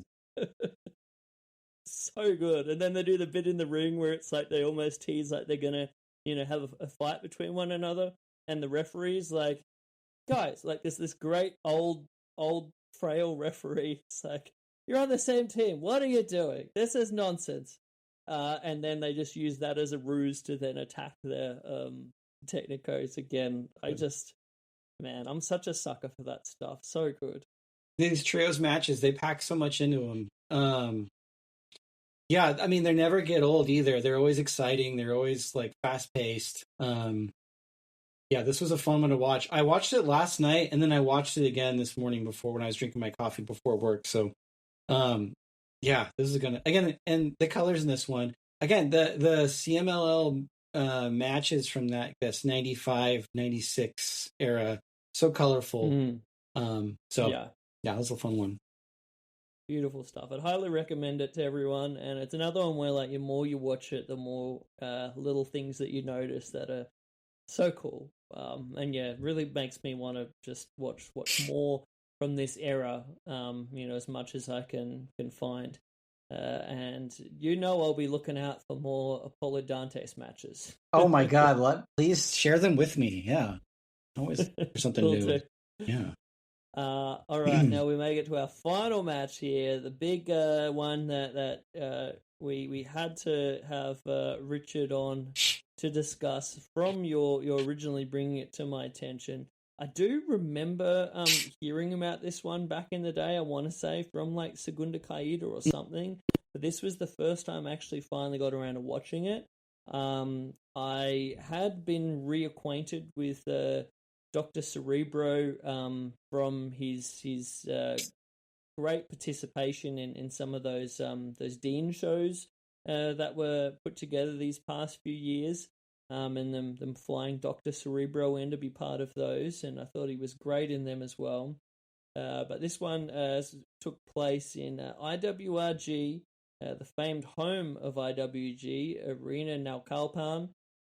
This one was from, what do we got here? February 22nd, 2001, between Dr. Cerebro and Hijo del Santo. I was not prepared for how great this thing was going to be. Awesome. Well, can I just say a little bit about the beginning of this match? Please. Chris, I mean, this match starts with Cerebro entering the ring to Bad Medicine by Bon Jovi. Which I guess all of the doctor wrestlers of luchadors come out to Bad Medicine. Oh my God! God! The famed music of Dr. Wagner Jr. as well, of course. But I just love that all of the lucha doctors, Bad Medicine. What else did we enter to? Absolutely, but what really sells it for me is we have that, and then we have Hijo del Santo coming out to a dance remix of Joan Osborne's "What If God Was One of Us," and that really took the notch to 11 for me. Because me too. As it continues to play, they start beating the shit of each other outside of the ring for like way longer than you'd expect before the music fades out. Have we got like a New Jack like entrance music thing to this where they're just going to play this incredible song for all of the first round? Like, just so great. That is how I got glued into this match, because I remember I was like, it was December and I was just kind of in a daze watching, I just like added a bunch of Hijo del Santo matches to like a playlist and then like let it rip, I'll put the fire and watch these. And that's how this match started for me. And so I was like, oh my God. But then as they're beating each other out, the camera like cuts to a guy. I guess he's like the boxy lucha guy. Do you know who he is? Okay, so it cuts to him and he's like introducing the match while they're like beating the shit out of each other in the background. That's how it starts. So for me, it just really... there was something they did, I noticed, with they sort of like announced a referee, or maybe a different referee who was going to, really enforce the rules here, because it got a pop from the crowd. Yes. I'm not sure if the referee was like a former luchador or something, but I remember, I was like, why are they doing the official proceedings after like Dr. Cerebro was already beating Hijo del Santo's ass. So And awesome. he's still doing it. But yeah, I love that. Kind of surreal. And, as you mentioned earlier, there's like the ESPN2 graphics. There's like a sports presentation. There's like the stats. I also really like, like the countdown with the time and the like the stats with the falls. So there's just a lot about this match about this particular match that I'm really like fixated on from like a visual kind of excitement. So there's almost like a fantasy of like pretending I'm in a basement in high school in 2001 late at night and this is on television. That would have never happened, of course, but like that's where it takes me.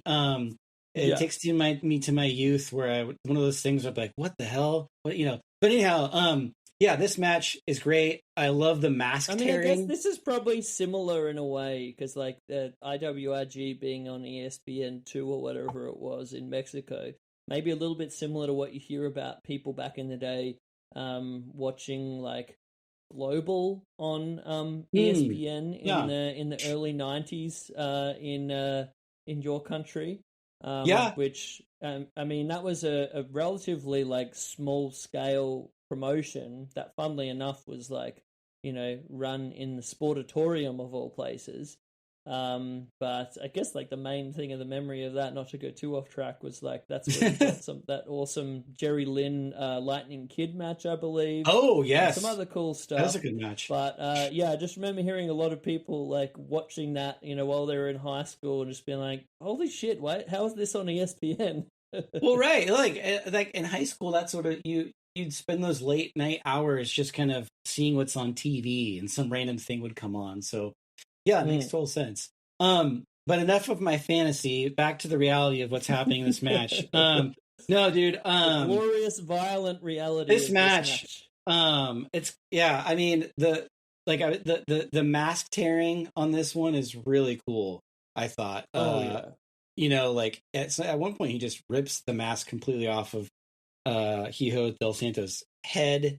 And then also he's just having to like cover his face as best as he could. And then he's picking. He's clearly trying to like pick. He's trying to bleed. He keeps going. He's like picking a scab, basically. I don't know. It's one of those things where like he keeps picking at. He's like a little kid, picking at it, and then he gets a little bit of blood. He starts like rubbing it on his chest. It's just a weird. I also got to say, there's another moment, and I'm sorry if I'm rambling, but I do love this match.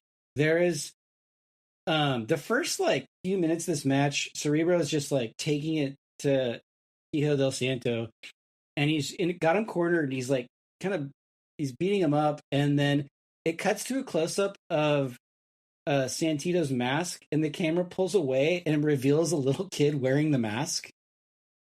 And it totally it's just another one of those moments you're like, what the hell is going on? Because it looks just like a grown man, and then you zoom out and you're like, no, it's a little boy who's a fan watching this violent massacre unfold.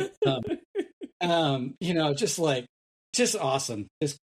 So much of this match is like an acid dream, like just bizarre Lynchian visuals. Oh yeah.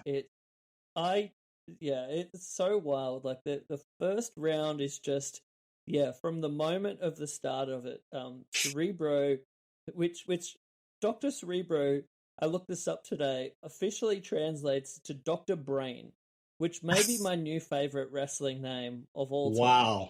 Wow. That being said, and it makes the whole mask kind of make sense, because like the top of his mask is kind of like a brain. And I assume it's like a throwback to the great El Santo versus the Giant Brain movie, which I'm definitely planning on us playing at one of our upcoming Cult Lucha events. But yeah, I just love everything about Dr. Cerebro here. Beats the crap out of Santito for the whole first round, and then beats him. Gets the fall. As he should, after roughing him up from before the match has even started. And then we get to the second fall, and we get the most fast-paced, amazing Santo comeback that is just one of the coolest things I ever did see. Absolutely. Are you talking about when he starts sucking the blood out of Cerebro's head?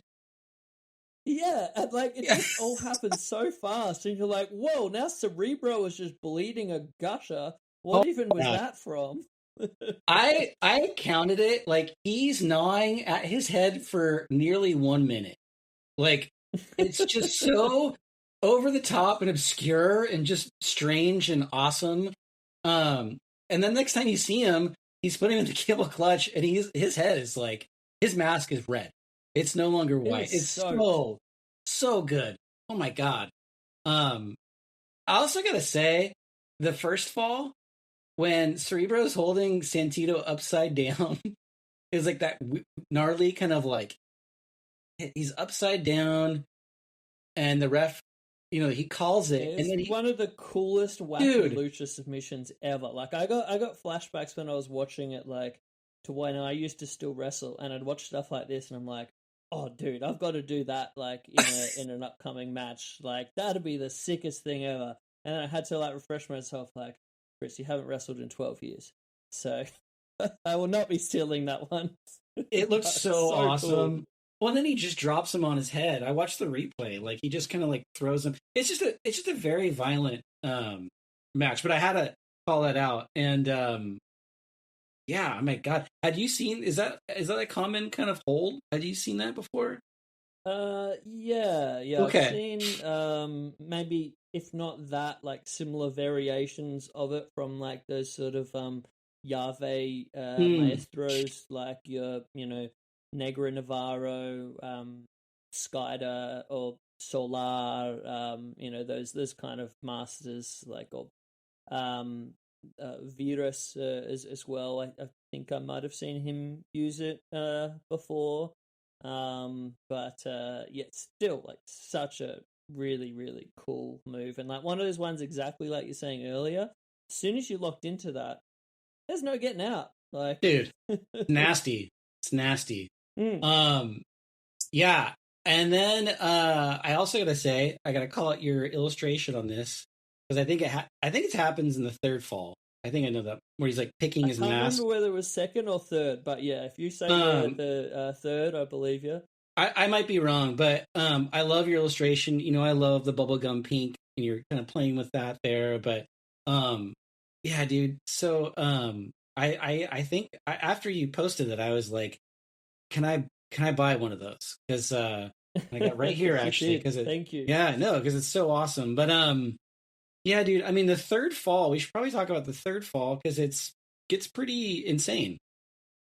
Oh yeah, I mean for the illustration itself, another one you mentioned earlier, the amount of striking visuals in this match are Right. just insane. Like so many great ones. But I thought this was like the most unique and sort of captures the energy, I guess, the most because we have Yeah. Santo locked in the figure four from Doctor Cerebro, and both just like bleeding a bunch by this time. I think Right. Cerebro likely more, but I really love that like Santo's mask is kind of like torn around the mouth kind of area, and then you could see the blood kind of coming within his mask. And yeah, he's like trying to get out of the figure four, and he's just grabbing at whatever he can. There's a point where he just like grabs the mask and like pulls it. And I just thought it was such a fascinating visual. It almost like reminded me of that bit of Beetlejuice with Yeah. the a lot when they try to do the scary faces and they pull the Yeah. nose out. Like, oh man, so good. Great call. No, this is a great. Yeah, I love this moment that you captured here. God, there's so many of them. I'm sure it was probably Mm, kind of hard to choose which one because, it um, really was. yeah, um, And I love like even the little like I tried to capture those details in it of the masks and the gear and that. And I adore the fact that Dr. Cerebro has that what's that like universal doctor symbol with like the snakes kind of Right. thing Yeah. on his boot. Yeah, I know what you're talking about. Yeah, I just can't. When I'm trying to picture that right now, but I just picturing a red mask, the top of it soaking. I also gotta say that there's a really cool moment where there's like a rope dive, and then he's like off top rope, and then it cuts to like a play-by-play commentator, a woman who's giving us like a sports presentation. Yes. Another like surreal moment, right? You're like, oh, like okay, like and out she of just nowhere, looks so cheerful as well.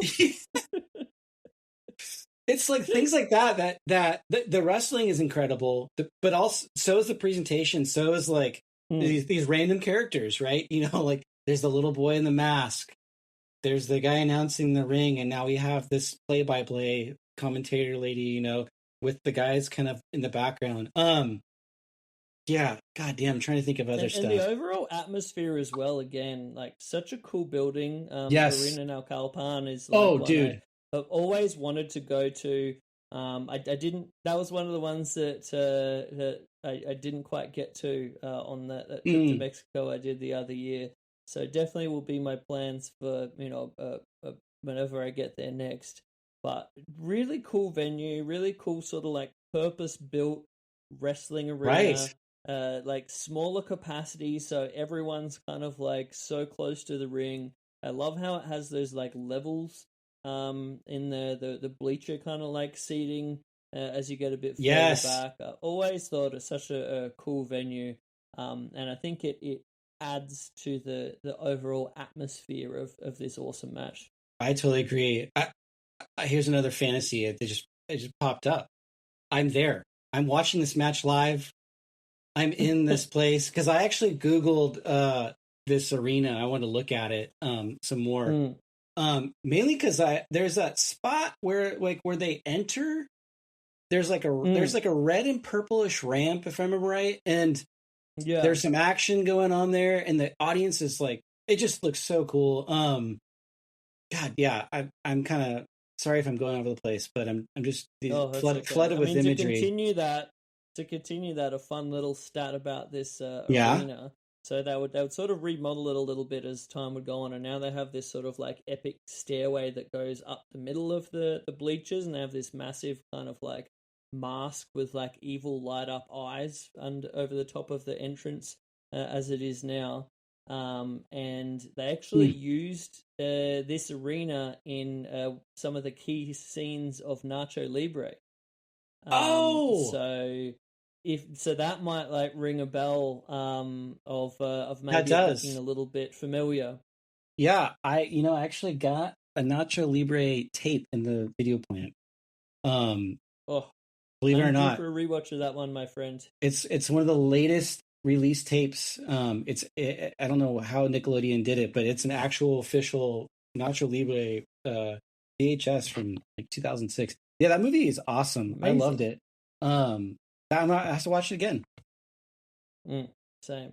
Apparently, we just got to like the anniversary, one of the anniversaries of it recently. I heard there was a few different screenings of it around. My God, you're right. So that'd be 20 years. Wow, wild. So good. That is pretty wild. Yeah, dude. This third fall was awesome. Yeah, I don't know what else to say other than one of the big things of the third fall that I thought was so cool was that it was the Santito corner dive that he does sort of like through the corner, like just barely narrowly missing the corner post. Right. And he does it with such a speed and grace that and the crowd like goes probably one of the biggest pops of the match. Yeah. Just so cool. And he fucks his knee up, and then Cerebro's like going after that knee, so like that little element there is pretty cool. Also, these guys by the end of this match, they look gassed, like in the best way. You know, like this is like a legit battle. And honestly, I mean, did you notice the thing with the timestamps? Yes. I love so that. we guessed. Oh, but one of the things that made me a bit sad was that Okay. I think for the third fall, if you're watching the timer in the little our ESPN graphic, Yeah. so it'll tell you how far into each fall they are. I Mm-hmm. assume that's what it was saying. Yeah. Because it has like a little graphic and it says which fall it is and everything. And when we get to the start of the third fall, I think it's already up to 9 minutes. So I'm like, this match was actually longer than this, and I was a little bit like, Oh. I believe there's an extra 9 minutes that you know is missing. So this match even went longer than this. Wow. So in totality, these guys are probably wrestling for what, like 45 minutes or more? Incredible. But it looks like it. Yeah. It looked by the end. We should talk about the end because the first time I watched it, I loved it. dude, it's like a movie because you don't see. You did it. The live cam didn't catch it, and it works to its benefit. I was going to ask, like, what did you think? Yeah. Did you like that? Oh, I thought it was awesome, dude. So what we're talking about here at the finish, we have so they're in some sort of hold or a pin, I think, and then they kicks out and it flips on top of the referee, and then the slightly older referee triggers some sort of back spasm, and he has a moment where he's like, you know, recovering from this physicality that he wasn't prepared for. And then we see something very quickly happen, and then straight away Cerebro goes for a real desperation pin, gets the 3 count. You're like, what? Cerebro just beat him like that? What the heck? And then we get the replay, and Cerebro has the greatest low blow maybe ever. Because like, they go to the ropes, Santo like jumps up for like an up and over, and then he just captures him with the most over the top, like just blow to the balls. That was just so perfect. And the fact that, initially the camera didn't capture that, so you're just like, what? And then you watch it and you're like, oh, okay, I can see what happened here. Yeah, it was the greatest payoff. So good. I love the replays in this broadcast too. They're really cool. I mean, I feel like they always have really good replays in Lucha, but this one was a lot of fun. I mean, some of those really great slow motion ones, like in the second fall, I think, where you know, it just gets that real close up of Dr. Cerebro's like bloody mask. It was like really artful, actually. Have you seen? I agree with you. Have you seen the mask versus mask match between these two? I have not, actually. I was intending to watch it after I watched this one, but I just, you know, kind of time got away from me. But it is still on my watch list. The one thing that I've heard about it, though, is that it's like the actual Puestas match is not as rough as this match was, which seems like a bit odd. But I do definitely want to watch it and you know, give it a chance for sure. Because if it's, you know, anytime I'll be watching these guys wrestle, I'm sure it'd just be a fantastic time. Oh, sure. So ultimately you really liked this one. Oh, I adored it, dude. I thought this was like, as just a self-contained thing, I'd highly recommend this to anyone to watch, just to sort of like see, even if you don't have any baseline for knowing who Dr. Cerebro is, if you don't know much about Hijo del Santo other than he's the, you know, famous son of El Santo and he was a big deal for a while, I think that is pretty well all you need to know to be prepared to just like immerse yourself in something that's so fascinating and unusual and awesome. Perfectly said. That was a lot of fun, man. It was a lot of fun to talk about this match after watching it numerous times and having these crazy thoughts in my head about how bizarre it is. So thanks for featuring our match of the week. I'm so excited that we got to talk about it. Thank you for bringing it to my attention. Honestly, it was just such a joy and such a a delight. And it's one of those kind of matches that it's got everything, and it really speaks to me on the level of that kind of like weird, gritty, violent kind of wrestling that I really dig. It was it had it all. Absolutely. Well, I am stoked we got to chop it up about this one, my friend. I would like to thank you for coming on the show here today. I'd like to also thank all of our listeners for listening along for this one. I haven't seen the actual recording time, but I'm imagining we're probably a little ways deep in the deep waters by now.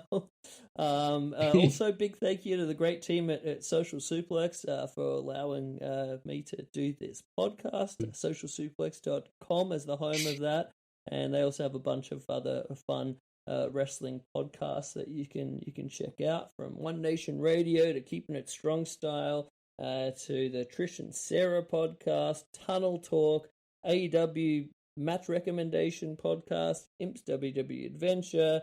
There's a Joshi podcast they got it all.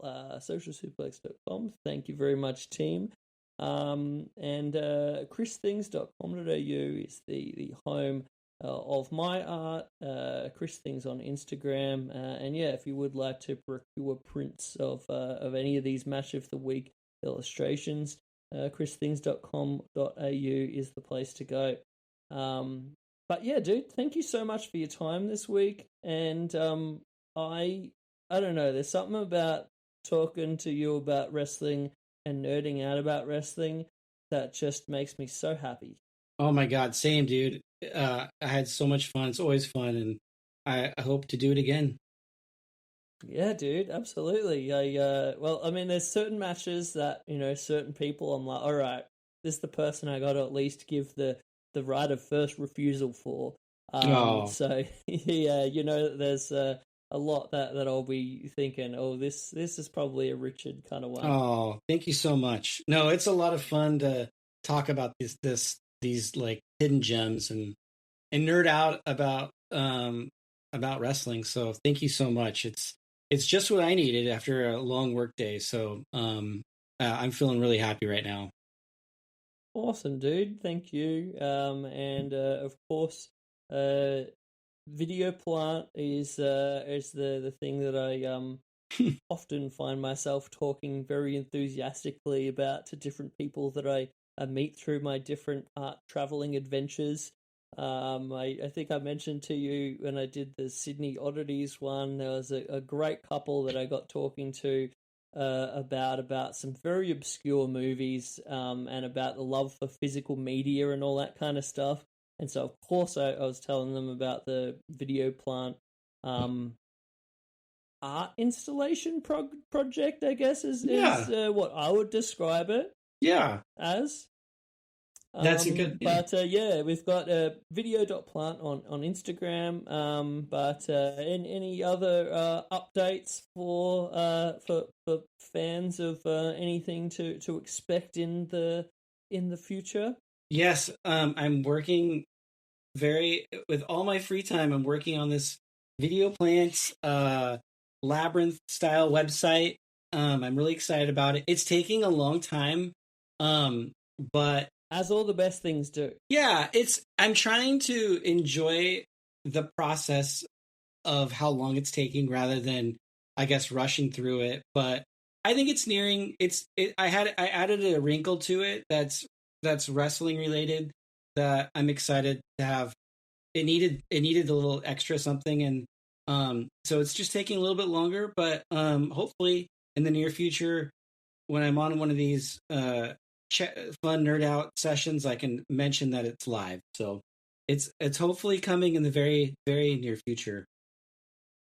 Amazing, dude. I'm waiting with bated breath, but also it's like part of my mantra to enjoy the process and enjoy the making and enjoy the doing, even if that makes it take a little bit longer. I think that's awesome, man. So yeah, enjoy it. Thank you. And I must say, one of the really fun parts about this experience is, Chris, your art is a big part of the experience of the website. You've been a very big part of the build out of the experience. So I'm really excited to be able to share some of the things we've been collaborating on, and the life that you've brought, the aspects of it you've brought to life. I don't think a lot of it's been public, so that'll be an exciting part of it. So thanks for being part of the experience of the video plan. Oh, mate, thank you so much. Like I always say, it's just truly a joy to get to do. I have a lot of fun doing it. I'm having a lot of fun working on the mysterious piece that I'm working on at the moment. That I think our fans might get to see at some point in the future. But Yes. everything I get to do is just like it's a treat, and Oh, good. I love it. And I feel privileged to get to be part of it, man. So, Yeah, dude. honestly, thank you. And it's these kind of like when you get to have obscure interests and passions kind of like intersect like that. Yeah. And get to like make things and put them out into the world as a result of it. I think it's a beautiful thing. So I'm real stoked, Absolutely. dude. Absolutely. I think that energy will come through when people see it, when it comes together. So, yeah, I'm really excited about it. And thank you for your patience as well as I try to build this thing from scratch. So, Dude, yeah, no very stress. exciting. And I'll be making sure to keep all of our listeners and Instagram followers abreast of the developments. So keep an Cool. eye out. I'll definitely be letting you know when these things are ready to go and ready for you to walk into the labyrinth that Yes. is this website, and approach it with a what's the word I'm looking for here? Like uh an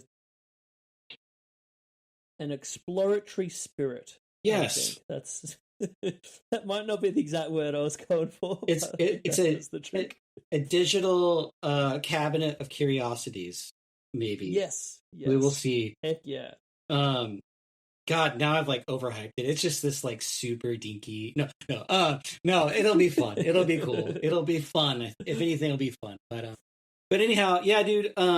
Thanks again for featuring me. Not featuring me, for having me on to talk about the match that I shared with you. It was a lot of fun to be able to talk about that and the others.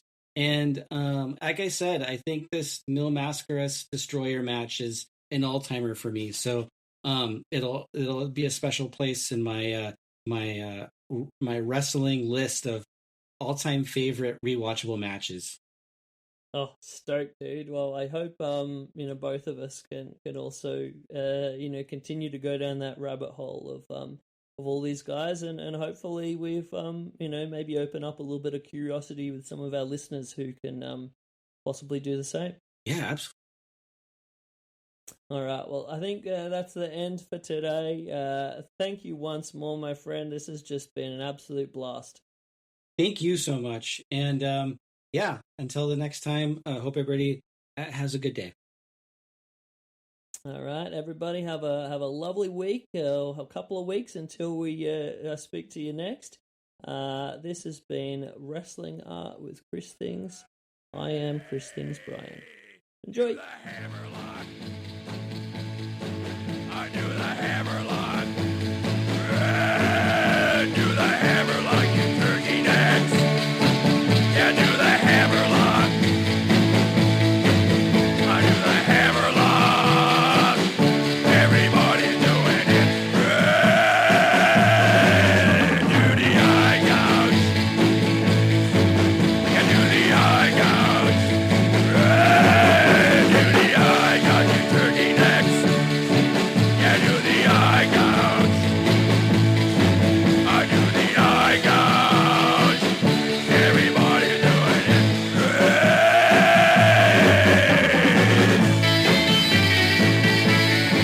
Okay, you turkey nuts. Gather around. Let me show you how to do the cruncher. Oh, mate, so good. Dude, that was so much fun. Thank you so much.